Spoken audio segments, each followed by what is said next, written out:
Hello everyone. Next type of hybridization is sp2 hybridization. In sp2 hybridization involves mixing of 1s and 2p orbital gives 3sp3 hybrid orbital of same energy and shape. sp2 hybridization मध्ये 1s आणि 2p orbital mix होऊन त्यापासून 3sp2 hybrid orbital form होतात. Let's see with the help of example. We take first example ethene. In ethene there is two molecules, one is carbon and another one is hydrogen. Let's see the electronic configuration. The atomic number of carbon is 6. Its electronic configuration is 1s2, 2s2, 2p2. And atomic number of hydrogen is 1. Its electronic configuration is 1s1. म्हणजे कार्बनच्या 2p ऑर्बिटलमध्ये 2 electron आहेत आणि हायड्रोजनच्या 2p ऑर्बिटलमध्ये हायड्रोजनच्या 1s ऑर्बिटलमध्ये 1 electron आहे. कार्बनकडे 2च unpaired electron आहेत. Carbon last जो 2p orbital आहे त्याच्यामध्ये 2च अनपेड इलेक्ट्रॉन आहेत. म्हणजे कार्बन हा 2च बॉन्ड फॉर्म करू शकतो. बट तसं आहे का? नाही. कार्बनने हायड्रोजन बरोबर 4 बॉन्ड फॉर्म केलेत. हे का? तर न्यू हायब्रिड ऑर्बिटल फॉर्म झाली त्यामुळे. आता आपण स्टेप स्टडी करूयात. First we know that central atom undergoes hybridization. म्हणजे कोणता जरी मॉलिक्यूल दिलेला असेल त्यातील जो सेंट्रल ॲटम आहे this central atom undergoes hybridisation. Here in this example carbon is a central metal atom. So first ground state of carbon. Ground state मध्ये आपण जे कार्बनचं इलेक्ट्रॉनिक कॉन्फिगरेशन आहे ते ॲज इट इज लिहितो. 1s2, 2s2, 2p2. म्हणजे 1s ऑर्बिटलमध्ये 2 electron आहेत ते opposite स्पिनने शो करायचे. 2s ऑर्बिटलमध्ये पण 2 इलेक्ट्रॉन आहेत ते ऑपोजिट स्पिनने शो करायचे. Then 2p orbital. इथे एक गोष्ट लक्षात ठेवा, जेव्हा आपण 2pचे ऑर्बिटल फिल करतो तुम्हाला माहिती असेल की नाही, जर सपोज 3 इलेक्ट्रॉन असतील तर ते कसे फिल करायचे? 1 2 3 असे फिल करायचे. असं नाही एकाच ऑर्बिटलमध्ये अगोदर 1 2 2 इलेक्ट्रॉन फिल केलेत आणि मग दुसऱ्या ऑर्बिटलमध्ये तिसरा. This is wrong method of fill electronic orbital. ही चुकीची मेथड आहे. इलेक्ट्रॉन फिल करताना सिंगल करत जायचं आणि नंतर पेअरिंग करायचं इलेक्ट्रॉनचं. ही गोष्ट तुम्हाला माहिती पाहिजे. Then next step excited state of carbon atom. In excited state आता या स्टेटमध्ये काय होतो, जो filled orbital of lower energy, कोणतं ऑर्बिटल आहे? Filled orbital 2s. याच्यामध्ये किती इलेक्ट्रॉन आहेत? 2. याच्यातील एक इलेक्ट्रॉन हा व्हॅकंट ऑर्बिटल ऑफ हायर एनर्जीकडे शिफ्ट होणार आहे. See in this step the electron from filled orbital of lower energy is excited to vacant orbital of higher energy. 2s orbital मधील एक इलेक्ट्रॉन हा व्हॅकंट 2p ऑर्बिटल मधील जे vacant orbital होतं तिथे शिफ्ट झालेलं आहे. आता याच्यामध्ये बघा 4 अनपेड इलेक्ट्रॉन दिसतात. See here there is 4 unpaired electron. Then next step the formation of sp2 hybridise ऑर्बिटल. आता sp2 हायब्रिडाइज ऑर्बिटल इथे बघा वरती इथे काय सांगितलेलं आहे, किती हायब्रिड ऑर्बिटल फॉर्म होतात? 3 हायब्रिड ऑर्बिटल फॉर्म होणार आहेत. त्याच्यामध्ये 3 मध्ये एक s ऑर्बिटल असेल आणि 2 p ऑर्बिटल असतील. 3sp2 याच्यामध्ये बघा हे एक s ऑर्बिटल आणि हे pचे जे 2 ऑर्बिटल आहेत ते कंबाईन झालेले आहेत. यांच्यापासून 3sp2 हायब्रिड ऑर्बिटल फॉर्म झालेले आहेत. हे जे शेवटचं ऑर्बिटल रिमेन राहतं त्या ऑर्बिटलला आपण म्हणणार आहे अनहायब्रिडाइज pz ऑर्बिटल. इथे वरती जेवढे हायब्रिड ऑर्बिटल फॉर्म होतात तेवढेच इथे कंबाईन करायचे. 3 sp2 हायब्रिडाइज ऑर्बिटल फॉर्म झालेले आहेत. हे बघा 3. आणि जे रिमेन राहतात ते कोणते ऑर्बिटल असतात? अनहायब्रिडाइज ऑर्बिटल. आता बघा इथिनच्या स्ट्रक्चरमध्ये डबल बॉन्ड कसा फॉर्म होतो तुम्हाला माहिती असेल. इथिनचं structure C double bond C and 4 hydrogen.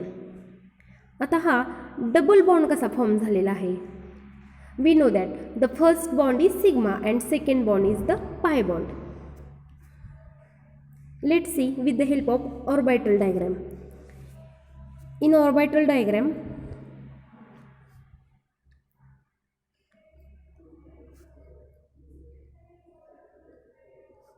here I draw orbital diagram. इथेनमध्ये किती कार्बन आहेत? 2 आहेत, C2H4. This is the formula of ethane. In that एका जो फर्स्ट कार्बन आहे त्याचे किती हायब्रिड ऑर्बिटल फॉर्म झाले? 3sp2 hybrid orbital. Draw in trigonal form. This is first sp3 hybrid orbital, sorry sp2, then this is second and this is third. म्हणजे एका कार्बनचे 3 sp2 hybridise orbital form झाले. दुसऱ्या कार्बनचे पण 3 फॉर्म झालेले असणार. हे एक ऑर्बिटल, हे एक ऑर्बिटल आणि हे एक sp2 ऑर्बिटल. दिस ऑर्बिटल कंटेन्स अनपेअर्ड इलेक्ट्रॉन. या प्रत्येक ऑर्बिटलमध्ये काय आहे? एक अनपेअर्ड इलेक्ट्रॉन आहे. या ऑर्बिटलमध्ये पण एक अनपेअर्ड इलेक्ट्रॉन आहे. या ऑर्बिटलमध्ये पण अनपेअर्ड इलेक्ट्रॉन आहे. दुसऱ्या ऑर्बिटलमध्ये पण अनपेअर्ड इलेक्ट्रॉन आहे. इथं शो करू शकत नाही म्हणून इथे शो केलेलं आहे. देन कार्बनच्या या ऑर्बिटलमध्ये पण एक अनपेअर्ड इलेक्ट्रॉन आहे आणि कार्बनच्या थर्ड ऑर्बिटलमध्ये पण एक अनपेअर्ड इलेक्ट्रॉन आहे. आता बघा, या कार्बनचं हे जे 3 ऑर्बिटल आहेत ते कोणते ऑर्बिटल आहेत? sp2, एक s ऑर्बिटल आणि 2 p ऑर्बिटल. तसेच या कार्बनचे पण हे जे 3 ऑर्बिटल शो केलेले आहेत ते कोणते ऑर्बिटल आहेत? sp2 orbital. समजलं? म्हणजे जे आपण आत्ता ऑर्बिटल ड्रॉ केलेले आहेत ते sp2 ऑर्बिटल आहेत आणि and each orbital contains 1 unpaired electron. प्रत्येक ऑर्बिटलमध्ये एक अनपेअर्ड इलेक्ट्रॉन आहे. हियर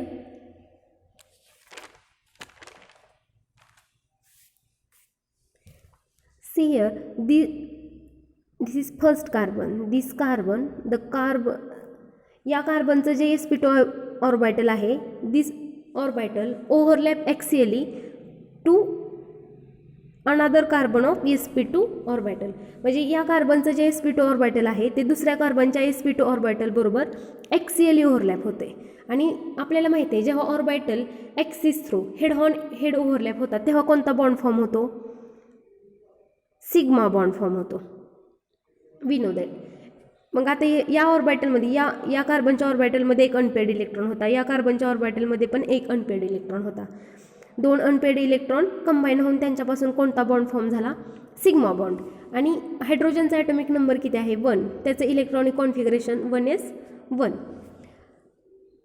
या ऑर्बिटलमध्ये पण एक अनपेअर्ड इलेक्ट्रॉन आहे. हे ऑर्बिटल हायड्रोजनच्या 1s ऑर्बिटल बरोबर कंबाईन होऊन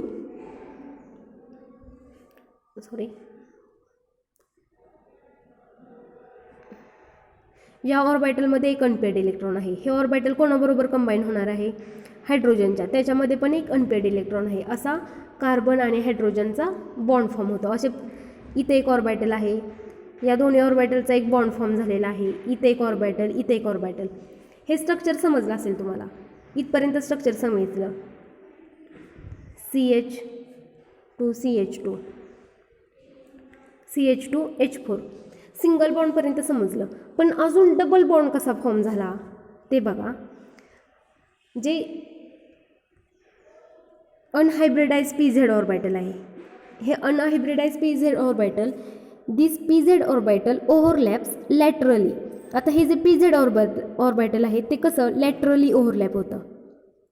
अँड फॉर्मेशन ऑफ या कार्बनचं हे PZ ऑर्बिटल, सेकंड कार्बनचं हे PZ ऑर्बिटल. इच PZ orbital contains unpaired electron. या दोन्ही ऑर्बिटलमध्ये कसं आहे? एक अनपेअर्ड इलेक्ट्रॉन आहे. दिस 2 orbital overlaps laterally two forms pi bond. हे 2 ऑर्बिटल PZ ऑर्बिटल ओव्हरलॅप होऊन त्यांच्यापासून कोणता दुसरा बॉन्ड बनतो?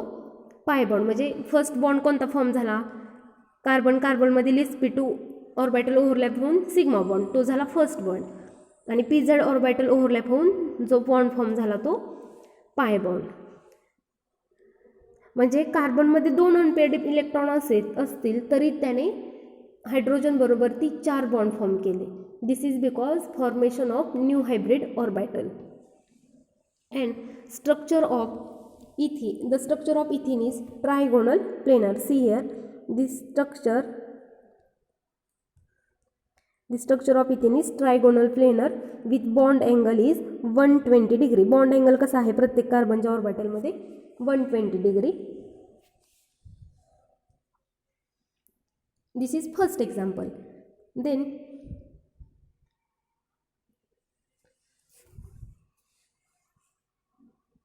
now we discuss next example is BF3. In BF3, boron is a central atom. It undergoes hybridization. आता या पूर्ण स्टेप मी एक्सप्लेन करत नाही. तुम्हाला माहिती आहे एक s ऑर्बिटल आणि 2 p ऑर्बिटल एकत्र येऊन त्यांच्यापासून 3sp2 हायब्रिड ऑर्बिटल मिळतात आपल्याला. Boron is central atom. It undergoes hybridization. See here, ground state of boron. The atomic number of boron is 5. So its electronic configuration is 1s2, 2s2 and 2p1. In excited state, the electron from 2s orbital is excited in 2py orbital and formation of 3sp2 hybrid orbital. हे जे 3 unpaired electron आहेत ते combine होऊन त्यांच्यापासून 3sp2 hybrid orbital form झालेले आहेत. See here in this diagram, this is boron and this is 3sp2 hybrid orbital. आणि दुसरा कोणता ॲटम आहे? फ्लोरीन. फ्लोरीनचं इलेक्ट्रॉनिक कॉन्फिगरेशन पण इथे लिहिलेलं आहे. The electronic configuration of fluorine. The atomic number of fluorine is 9. 1s2, 2s2, 2p5 म्हणजे एक अनपेअर्ड इलेक्ट्रॉन आहे. तो कोणाबरोबर कंबाईन होणार आहे? या 3 बोरॉनचे अनपेअर्ड इलेक्ट्रॉन आहे त्यांच्याबरोबर कंबाईन होऊन BF म्हणजे बोरॉन आणि फ्लोरीनमध्ये बॉन्ड तयार होणार आहे. ते आपण ऑर्बिटल डायग्रामने एक्सप्लेन करूयात.